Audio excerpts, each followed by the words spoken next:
Hello everyone, I hope you are doing great. Let's see what we are going to create today. It's a great one. Let's try to create that. Okay, at first we need to insert a new slide. In our new slide, we need two rectangle. One, put it here, and another one. Now, after that, you need to align them to show the same size. So how do that? It's really easy. We create another one, increase it in size, decrease it in size, select all three of them, align them middle, and then align this center. Now move it.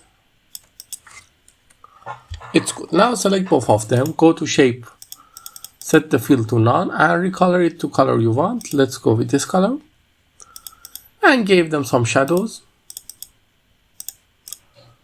left and right. Copy the text, paste it here.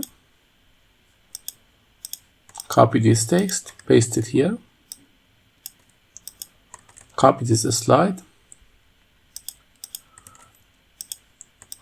And let me just copy the text, paste it here, bring it up. Select these two, increase their size. Increase it till here. It's good. Now set the transition to morph. Your slide is ready. I hope you like it. If you like it, tell me in the comments. Have a nice time.